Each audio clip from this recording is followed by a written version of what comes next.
Assalamualaikum warahmatullahi wabarakatuh. Jadi pada kesempatan kali ini saya Aulia Fajrin akan menjelaskan mengenai hardness test di sini. Jadi hardness test di sini adalah pengujian kekerasan material, di mana kekerasan material sendiri merupakan salah satu sifat mekanik dari material. Nah, di sini definisinya, jadi definisi dari kekerasan material sendiri adalah ketahanan atau kekuatan material saat dia diberikan deformasi plastis atau saat dia diberikan tekanan. Nah, di sini material yang keras atau material yang hardness-nya tinggi akan menggores material yang lunak atau hardness-nya rendah. Di mana rumus dari hardness sendiri di sini sama dengan F per A. F-nya di sini adalah force atau gaya, A-nya di sini adalah luas permukaan. Dan di sini diukur dari bekas indentasi material yang diuji. Dan metode pengukurannya sederhana, hanya dengan berupa penekanan oleh indentor ya, di mana indentornya di sini adalah material yang lebih keras dibanding material uji. Dan termasuk non-destructive test, jadi dia termasuk pengujian tidak merusak. Karena apa? Karena bekas indentasinya atau bekas penekanannya di sini sangat kecil dan dapat digunakan untuk memprediksi tensile strength atau kekuatan tariknya. Di sini contoh dari indentasinya ya atau indentornya. Jadi dia berupa hard pyramid shape indentor. Jadi di sini kalau yang digunakan pada hardness Vickers ya, Vickers test sama Rockwell tipe C ya kalau nggak salah, itu dia menggunakan indentor yang berbentuk piramid atau dia permata, dan di sini plastic flow of material away from indentor. Jadi di sini ada deformasi plastis. Nah, di sini H sama dengan F per A sama dengan rumus ini sama dengan rumus tekanan ya, tekanan. Dimana tekanan rumus dalam fisika itu adalah force per A atau gaya dibagi luas area. Kemudian di sini adalah projected area A atau area yang dimana dia diberikan tekanan oleh indentornya tadi. Selanjutnya di sini beberapa jenis dari pengujian kekerasan hardness test. Di sini yang pertama ada Brinell ya, di mana indentornya di sini dia diameternya 10 mm, a sphere of steel or tungsten carbide. Jadi ada tungsten karbida atau dia berupa steel, baja. Dimana di sini diameternya segini, kemudian di sini top view-nya dan load-nya dia berupa P ya atau F tadi. Dan ini formulanya, formula perhitungan dari hardness Brinell. Kemudian di sini Vickers dan Vickers micro hardness. Di sini dia berupa diamond piramid. Jadi tadi seperti yang sudah saya mention sebelumnya, dia berupa permata, di mana di sini sudutnya 136 derajat dan ada diagonal 1 dan diagonal 2. Load-nya di sini adalah P ya. Kemudian di sini rumus dari perhitungan hardness Vickers. Kemudian di sini Noob micro hardness, di mana di sini dia juga berupa diamond pyramid, di mana di sini ada beberapa keterangan ukuran dari indentornya, dan ini rumus dari kekerasan dari Noob micro hardness. Kemudian di sini Rockwell and superficial Rockwell.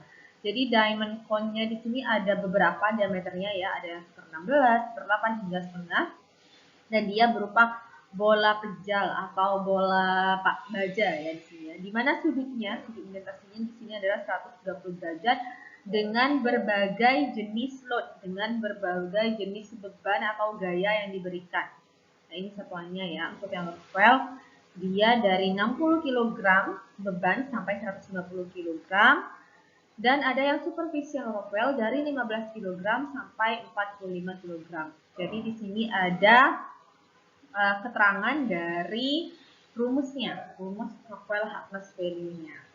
Jadi di sini for the hardness formulas given, jadi dari formula yang diberikan, P adalah applied load, jadi dia beban yang diberikan, this in kilogram, jadi satuannya kilogram, whereas D ya, D besar, D, D1, and L are in millimeter. Jadi satuannya semuanya D ini diameter, kemudian D1. D1 ini adalah diagonal, kemudian L-nya di sini panjangnya ya. Itu satuannya dalam milimeter. Kemudian di sini Rockwell hardness ya. Rockwell hardness sendiri di sini nilainya dapat mencapai 130 kekerasannya, tetapi nilai tidak akurat jika lebih daripada 100 atau kurang daripada 20. Ya. Ketebalan materialnya, nah jadi sebisa mungkin itu di bawah dari 100. Ketebalan materialnya minimal 10 kali kedalaman indentasi. Kemudian di sini ketebalan material minimal 10 kali kedalaman indentasi. Jadi diharapkan material indentornya itu jelas lebih keras daripada material ujinya, material yang diuji. Kemudian di sini nilai juga tidak akurat apabila lokasi uji di tepi ya atau di gauge atau berdekatan dengan titik uji sebelumnya, karena itu cenderung bias. Kemudian di sini permukaannya tidak rata, jadi diharapkan material yang mau diuji hardness itu harus diamplas terlebih dahulu supaya permukaannya rata dan halus, sehingga menyebabkan nilainya itu tidak akurat seperti itu. Nah di sini scale simbolnya untuk beberapa jenis uji kekerasan. Jadi untuk yang Rockwell sendiri dia simbolnya dari A sampai K. Kemudian di sini ada berbagai jenis indentornya ya, diameternya, dan di sini ada berbagai jenis load atau beban yang diberikan. Di sini seperti yang sudah saya sampaikan sebelumnya, mulai dari 60 sampai 150 kg paling besarnya. Nah, di sini commonly used Rockwell hardness scale. Jadi di sini skala yang biasa digunakan dalam pengujian Rockwell hardness atau pengujian kekerasan yang Rockwell. Di sini ada berbagai macam ya simbolnya, kemudian penetrator diameternya equal, dia dalam milimeter, terus loadnya berapa, kemudian typical application-nya di sini ada beberapa macam. Selanjutnya di sini superficial Rockwell hardness, jadi dia scale simbolnya 15 Newton sampai 15 N dan 45 W. Ya, di sini untuk beberapa indentornya, kemudian major load-nya dia lebih rendah dibanding yang Rockwell hardness sebelumnya. Selanjutnya di sini, nah ini ada berbagai jenis hardness conversion diagram ya. Jadi hardness conversion diagram dari hardness Brinell itu bisa kita lihat dengan hardness Rockwell tipe C dan hardness Vickers. Ini ada beberapa jenis material yang memenuhi kriterianya atau berbagai jenis nilainya ya, dari berbagai jenis material. Ada mineral, kemudian di sini ada steel paduan, kemudian ada alloys dan lain sebagainya.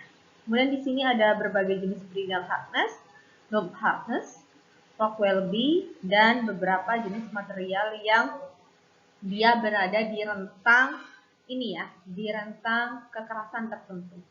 Nah, selanjutnya di sini, nah ini hardness conversion numbers of steel. Jadi ini ada tabelnya ya. Jadi kalau misalnya standar ball-nya sama di sini tungsten carbide ball. Jadi di sini dia menggunakan Brinell hardness. Kemudian kalau yang di sini Vickers hardness dia HV simbolnya. Kemudian Rockwell hardness di sini ada skalanya, ada simbolnya ya, ada berbagai jenis tipe. Ada yang HRA, HRB, HRC hingga HRD. Kemudian di sini ada shore hardness ya, di sini. Kemudian di sini tensile strength-nya dapat diperkirakan. Ini berbagai jenis perkiraan ya. Jadi bisa dikonversi tabel nilainya. Nah, selanjutnya di sini ada micro hardness. Jadi micro hardness sendiri yang pertama ada Vickers dan yang kedua ada knob. Di mana di sini tentu saja perbedaannya adalah dari indentornya. Jadi sudutnya di sini ada 136 derajat, di sini ada 172 derajat untuk yang knob, 30 derajat dan 130 derajat. Dan hasil indentasinya, hasil penekanannya itu juga berbeda. Ya, kalau di sini dia sangat terlihat seperti piramid ya, atau seperti belah ketupat. Kalau yang noob di sini seperti belah ketupat juga, cuma dia terlihat lebih kecil dan lebih tipis.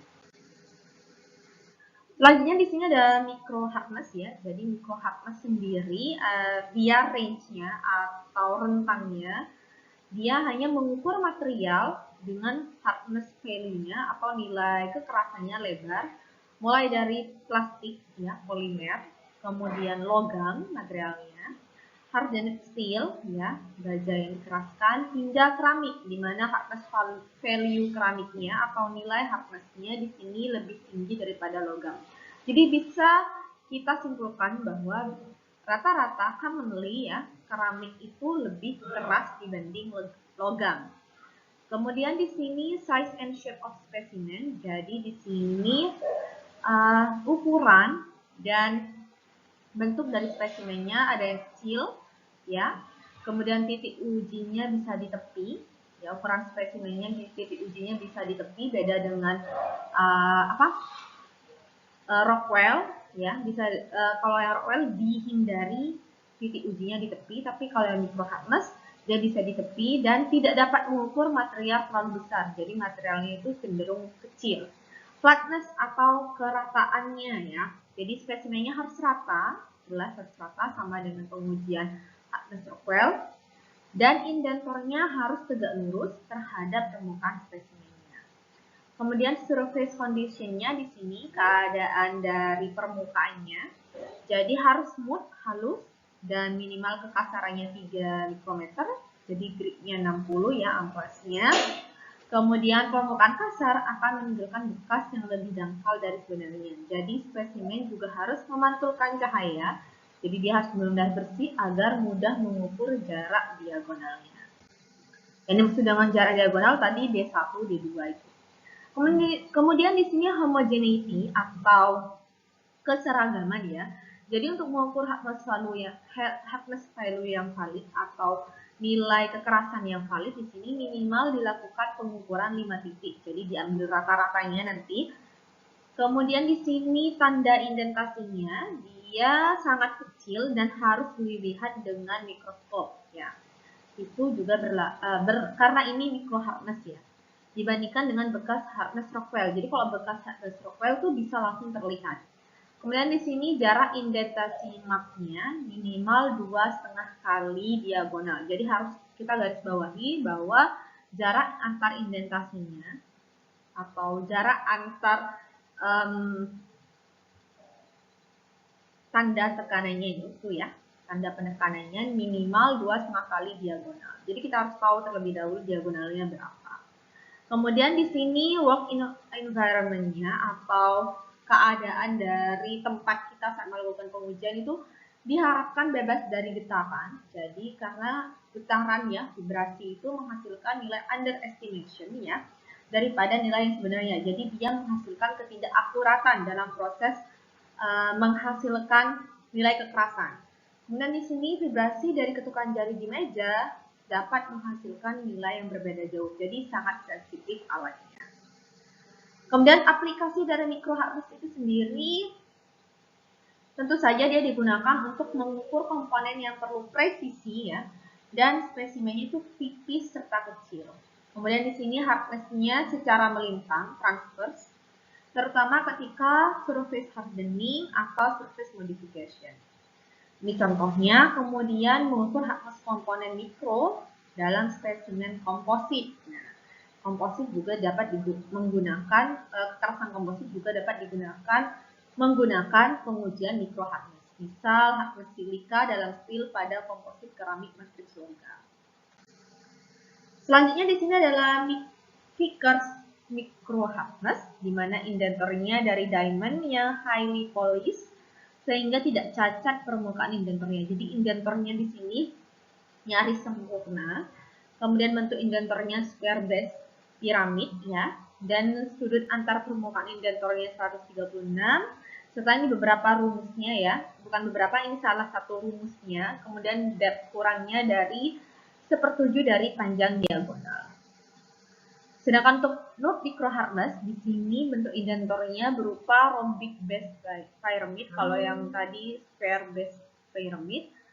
Kalau di sini indentornya diamond yang highly polished, nah sama juga nyaris sempurna ya, dia sangat bersih. Kemudian indentasi depth-nya atau kedalaman indentasinya kurang lebih 1/13 dari panjang diagonal.